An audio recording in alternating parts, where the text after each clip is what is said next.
कुंभ 12 वर्ष में क्यों लगता है, इस पर भी थोड़ा सा सब भक्तों को गुरुजी जानकारी दीजिए।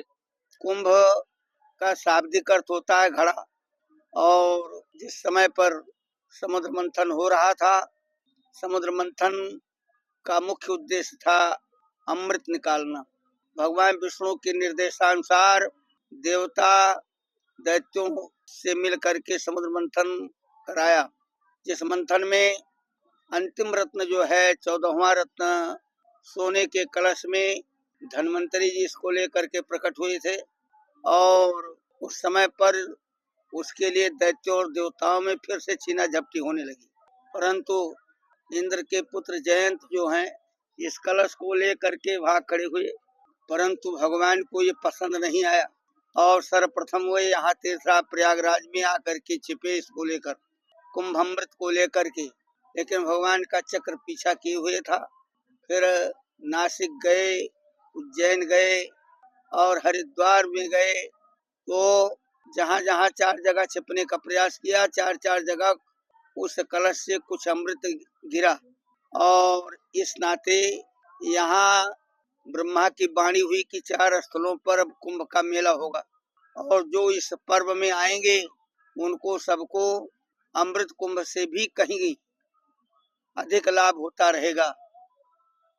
उस कुंभ का और अमृत का तात्पर्य है व्यक्ति को केवल अजर अमर बनाए रखना, परंतु ये जिन जिन स्थलों पर अमृत गिरा वह सब तीर्थ रहे, और तीर्थों की महिमा के नाते, अमृत की महिमा के नाते ये अमृत केवल अजर अमर नहीं बनाता, बल्कि ये मोक्षदायक भगवान के लोक में पहुंचाता है। और इसी धारणा को लेकर के प्रतिवर्ष तो मेला ये प्रयागराज का होता है, आते हैं लोग, लेकिन 12 वर्ष पर जो कुंभ का पर्व आता है उसमें इसका विशेष महत्व है। और कुछ हमारे यहाँ ऐसे ग्रह नक्षत्र हैं कि उनके द्वारा भी इसका महत्व है। उसी बृहस्पति जो है किन किन राशियों पर जाने से चारों स्थलों के कुंभ पड़ते हैं, ये सब बाकायदे वर्णन किया गया है। और स्वयं देवता क्या भगवान विष्णु भी इन पर्वों पर आते हैं। और जहां आज हम प्रयागराज नगरी में कुंभ होने चल रहा है, जो हो रहा है, यहाँ तीर्था प्रयागराज की महिमा अद्वितीय है, क्योंकि तीर्थों के राजा हैं। और सृष्टि के आदि क्रम में ब्रह्मा सर्वप्रथम महाविष्णु यज्ञ ही किया। यहाँ से सनातन धर्म का और वेद का प्रसार होता है। और उस समय पर जो उन्होंने यज्ञ किया, तो यज्ञ में जो सुख मिला पूरे ब्रह्मांड में एक अद्वितीय भगवान महाविष्णु की कृपा से लोगों को यहाँ पर इतना हर्ष, उत्साह और अनुराग देखने को मिला।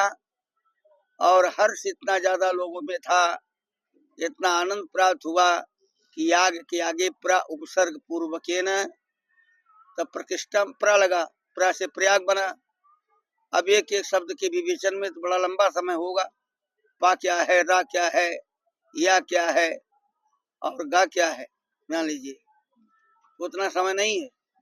लेकिन इतना जानना आवश्यक है, प्रकृष्टम परगलभम आनंदम प्राप्नोत यस्य, जहाँ पर आनंद की प्रकृष्टता हो और पूर्णता आनंद की हो, और जिस आनंदम ही ब्याजनाथ, भगवान जो है आनंदमय है, इस नाते उनके नाम में ये आनंद जुड़ता है।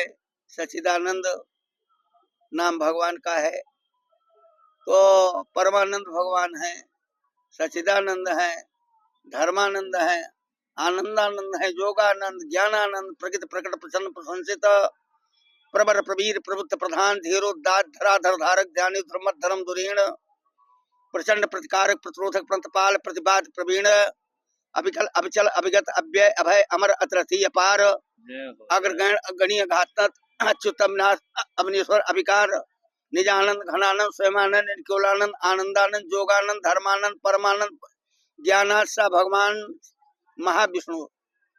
और उनका यहाँ याग हुआ, महाविष्णु याग। यहाँ पर गंगा जमुना सरस्वती 3 नदियों का समावेश होने से संगम माना गया। और उसी संगम पर प्रयागराज का सिंहासन है। संगम सिंहासन सुठ सोहा, छत्र छई बट मुनि मन मोहा। चमर जमुन अरु गंग तरंगा, देखी हो ही दुखदार दबंगा। सपने सुक्ति साधु सुचि, पावहि सब मन काम। बंदी वेद पुराण गण, काहि विमल गुण ग्राम। को कहि सर कहि प्रयाग प्रभाव, कलुष पुंज कुंजर मृगराव। अस तीरथ पति देखी सुहावा, सुख सागर रघुबर सुख पावा। कही सिय लख नहीं कथा सुनाई, श्री मुख तीरथ राज बड़ाई। अनंतानंत एक राट उराट विराट पराट स्वराट महाराट सर्वराट भगवान श्री राम की वाणी है।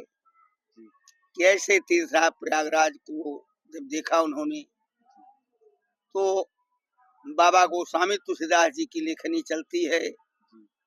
कहते हैं कि यस तीरथ पति देखि सुहावा, सुख सागर रघुबर सुख पावा।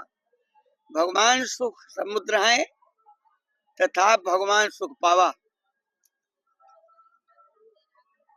सुख सागर रघुबर सुख पावा। ऐसे ही भगवान श्री राम जब जनकपुर की फुलवाड़ी में गए, तो बाबा अनंतानंत का स्वरूप पहचानते हैं भगवान का। और वहां के लिए क्या आप करते हैं, लिख रहे हैं। बाग तड़ाग बिलो की प्रभु, हर से बंधु समेत। परम रम्य आराम यहु, जो राम ही सुख देत। सुख सागर भगवान है, लेकिन परम रम्य आराम यहु, यह परम रम्य आराम है जो कि राम है सुख दे। परम रम्य आराम किसका है?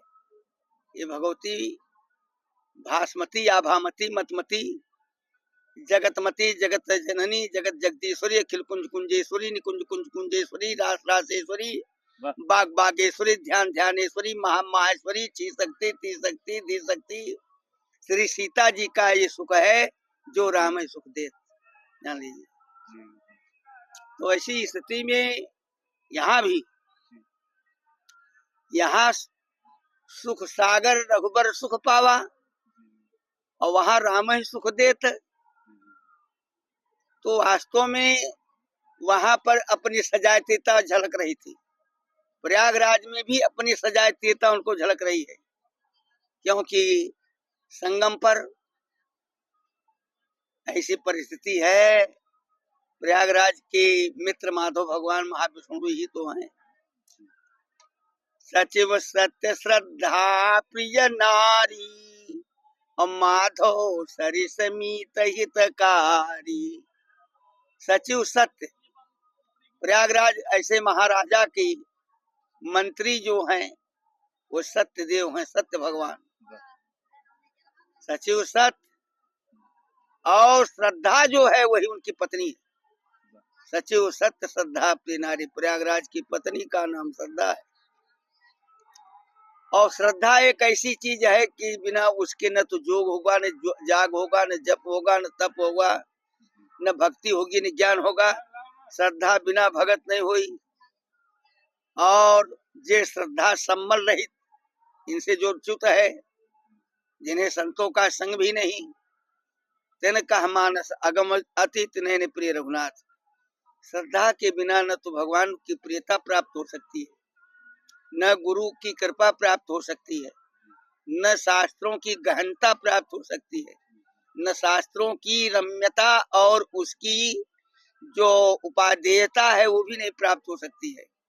ऐसी स्थिति में तीर्थराज प्रयागराज जो हैं, ऐसे तो वह 12 मास लोगों को सुख देते रहते हैं, लेकिन ये पर्व है, पर्वों पर प्रभाव अधिक बढ़ जाता है। यहाँ पर वो इस समय पर डंका की चोट पर सबके पापों का हनन कर डालते हैं और मुक्ति प्रदान करते हैं।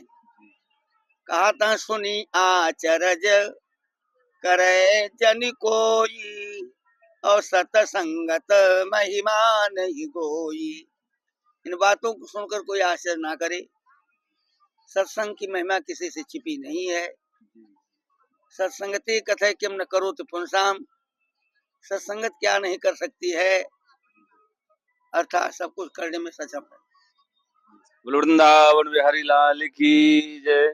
गुरुजी ने आपको गागर में सागर भर दिया और इस फेसबुक के माध्यम से, यूट्यूब के माध्यम से प्रयागराज से अमृत वाणी आप सबको आज श्रवण होने को जो अवसर मिल रहा है, प्राप्त हो रहा है गुरु कृपा से, गंगा माई की कृपा से।